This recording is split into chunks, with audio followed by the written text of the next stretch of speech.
up on this week's FYI, your favourite players from the Euros, uncovering the secret history of schools, and why is actor Steve Carell attempting an English accent?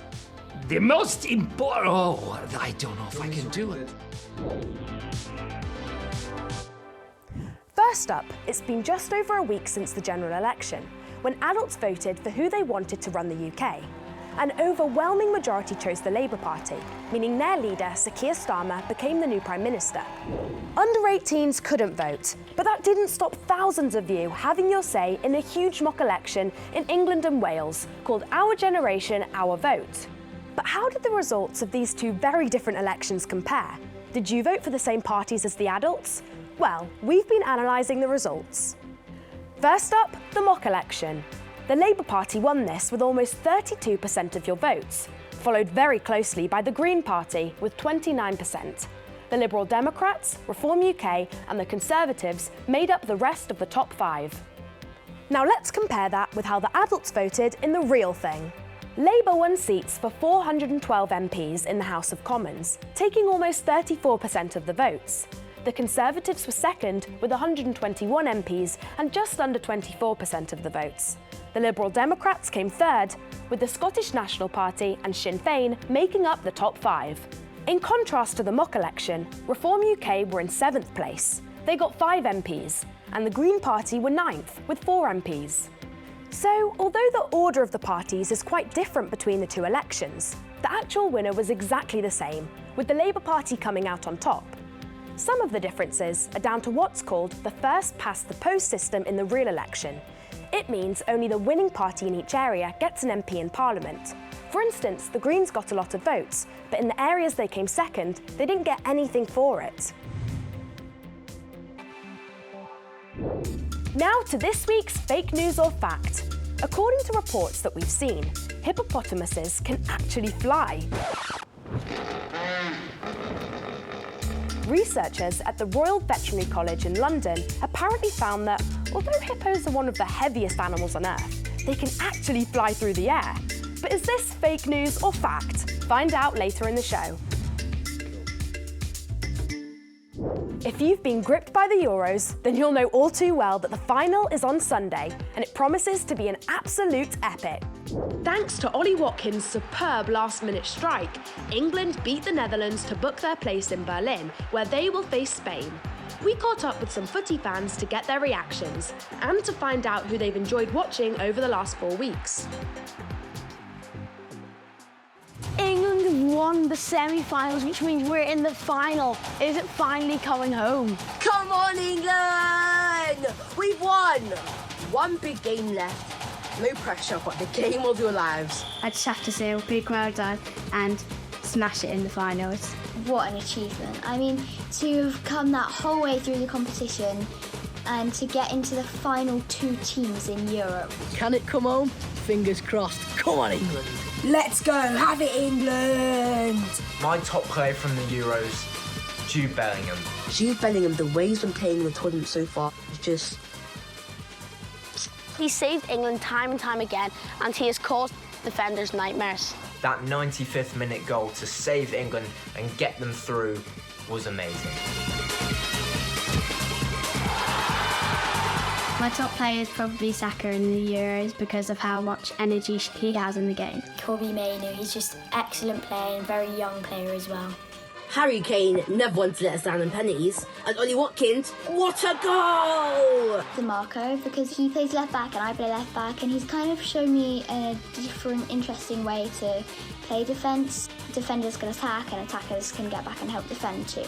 Jamal Musiala for Germany. He's only 21 and he's scored 3 goals in 5 matches. His dribbling, his technique, his ability to move the ball, just sublime, honestly, it's just amazing. In my opinion, the best young player in the Euros is Lamine Yamal. Lamine Yamal plays for Spain and has broken many records. He's away from home at such a young age, playing at such a high level. It's quite inspirational for all of us. He's causing nightmares for defenders and making grown men look like schoolboys. France in front, Spain needed a goal. The 16-year-old curls one into the top corner. What a goal, what a moment for him, and what a moment for the tournament. Thanks, everyone. Now, do you love history or do you find it a bit of a yawn fest? Well, Jariah went to meet a group of school children who have been learning about the past in a really cool way. Have you ever wondered about the history of your school? When was it built? Who was there? And does it have any hidden secrets from the past? Well, these guys in Bexley know all about theirs because they've been making their very own documentary films all about the history of their schools and the local area. Take one. How did you go about making the film? So we went to a place called Bexley Archives. That was really interesting because we saw the layout of the school, and that was my favourite bit personally because you can see what buildings were there and what buildings aren't there anymore. And we went around the tables to see the map of the school and different places where it was before. And we learnt a lot of facts from it. There was air raid bunkers on the field, or there was the new car park used to be an old playground. So it was really cool. How did you go about making the film? So we would vision mix, direct, and film using cameras and different equipment. And do you feel like you'll see yourself doing this in the future, maybe writing, directing? Definitely not directing. I'm not a fan of directing. But yeah, I'd like to do some camera work maybe. After months of researching, filming and editing, the documentaries are finished. Welcome to the history of our school. They are going on display in a nearby art gallery as part of a digital exhibition, which means those of other kids will get to enjoy them too. Gardening in 1937 became a very important part of the curriculum. There were 90 children in the school at the beginning of World War II, 60 in the morning, 30 in the afternoon. So, what did you guys think of the documentaries and the exhibition? I think it's cool how you can interact with all the buttons and see not just our school, but all the different schools and how their history was compared to all the other ones. I have to say, I too am really impressed with these documentaries. They are such a cool way to learn about history. So, how does it feel to see your work here as part of the exhibition? It feels really surreal because it's to see all the work that we've done over the couple of months all in one place for the public to view. I think it's really interesting.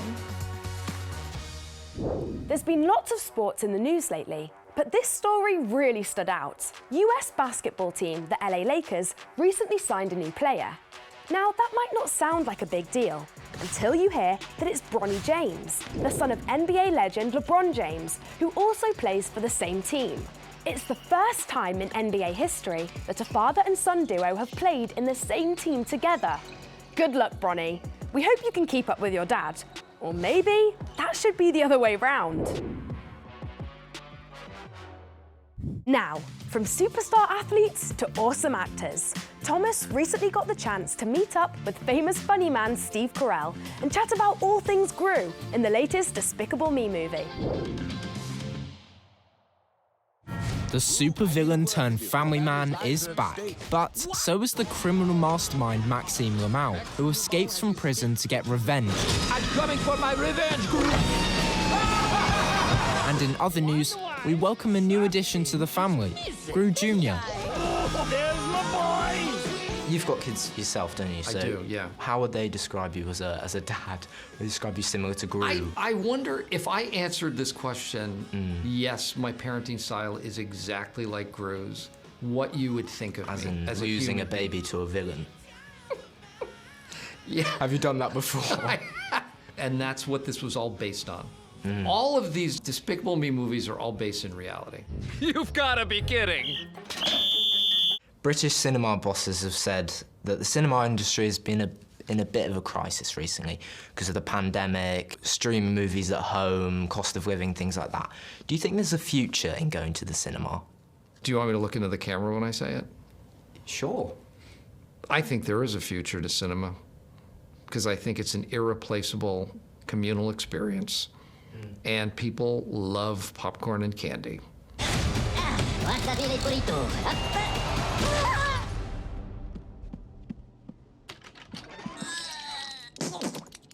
Thanks, Ron.